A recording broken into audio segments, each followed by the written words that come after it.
Fish म्हटलं मग तो कोणताही असो, कोलंबी असो किंवा अजून कोणतेही फिश असो, पण पाहूनच तोंडाला पाणी सुटते.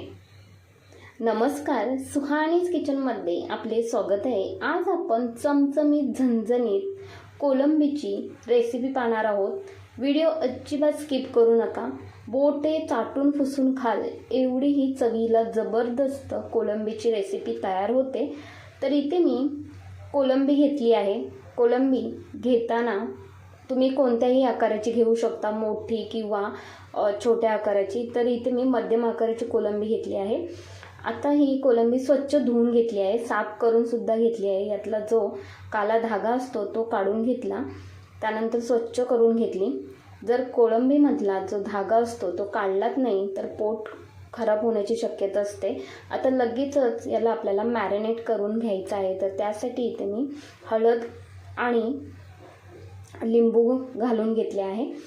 लिंबू घालून घेतल्यानंतर हे व्यवस्थित असे लावून घ्यायचे. त्यानंतर हे असेच 20 मिनिटासाठी बाजूला ठेवूया.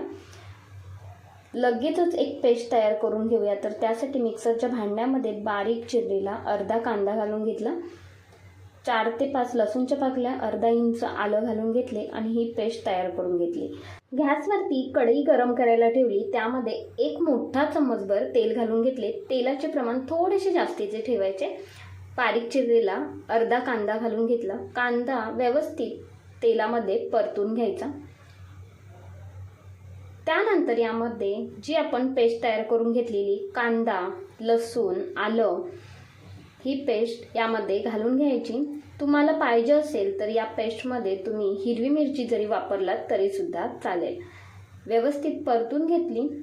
अगदी यातला जो कच्चेपणा आहे तो पूर्णपणे निघून जाईपर्यंत व्यवस्थित परतून घ्यायची पेस्ट. आणि त्यानंतर यामध्ये बारीक चिरलेला 1 टोमॅटो घालून घ्यायचा. टोमॅटोसुद्धा व्यवस्थित परतून घ्यायचा. तोपर्यंत चॅनलवर नवीन असाल तर चॅनलला एक लाईक आणि सबस्क्राईब करा. तुमचं एक लाईक आणि सबस्क्राईब माझ्यासाठी खूपच मोलाचं आहे. त्यानंतर काही मसाले घालायचे आहेत. तर 1 चम्मचभर हळद, 1 चम्मचभर बेडगी मिरचीचे तिखट, त्याने रंग खूप मस्त येतो. 1.5 चम्मचभर तिखट घालून घ्यायचे. व्यवस्थित परतून घ्यायचे सर्व मसाले तेलामध्ये. आता यामध्ये आपल्याला घालायचा आहे गोडा मसाला. तर इथे 1 मोठा चम्मचभर गोडा मसाला घेतला आहे. तुम्हाला गोडा मसाला वापरायचा नसेल तर तुम्ही इथे कांदा लसूण मसाला किंवा काळा मसालासुद्धा वापरू शकता. पण गोडा मसाल्याने टेस्ट खूप छान येते.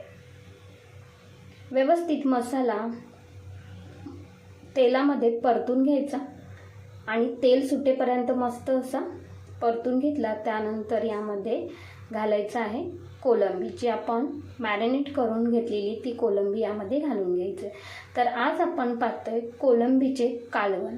मस्त असे झणझणीत आणि पाहूनच तोंडाला पाणी सुटेल एवढे हे छान लागते. अगदी हलक्या हाताने चम्मचने एकजीव करून घ्यायचे. त्यानंतर यामध्ये पाणी घालायचं आहे. तर पाण्याचा वापर कमीत कमी करायचा. तर पाव वाटीभर पाणी घालून घेतले. पाणी जास्त घातले की शिजल्यानंतर हे जास्तच पाणी होते आणि कोलंबीला सुद्धा स्वतःचे पाणी असते ते सुद्धा सुटले जाते. त्यामुळे पाण्याचा वापर थोडासा कमी करायचा. त्यानंतर कोकम घालून घेतले 5 ते 6. चवीनुसार मीठ घालून घ्यायचे.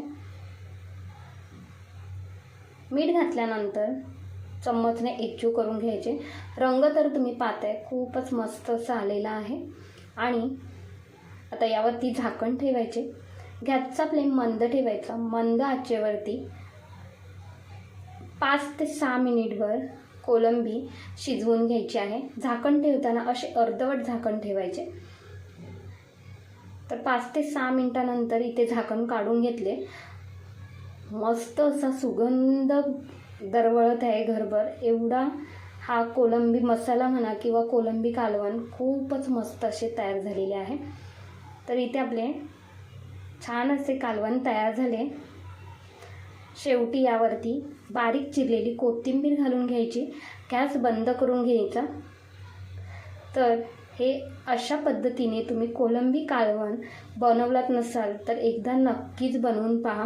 लहान मुलेच काय मोठेसुद्धा आवडीने खातील, एवढी ही चवीला जबरदस्त लागते. तर एका प्लेटमध्ये इथे मी सर्व करून घेते. तर या कोलंबी कालवणासोबत तुम्ही भाकरी, चपाती, भात हे काहीही खाऊ शकता. चवीला अप्रतिम लागते. उन्हाळ्यामध्ये जास्तीचे जेवण जात नाही, तेव्हा अशा पद्धतीने तुम्ही कोलंबीचे कालवण बनवून पहा. झणझणीत चमचमीत हे कालवण आपले तयार झालेले आहे. तुम्हाला रेसिपी कशी वाटली ते सुद्धा मला कमेंट्समध्ये नक्कीच कळवा.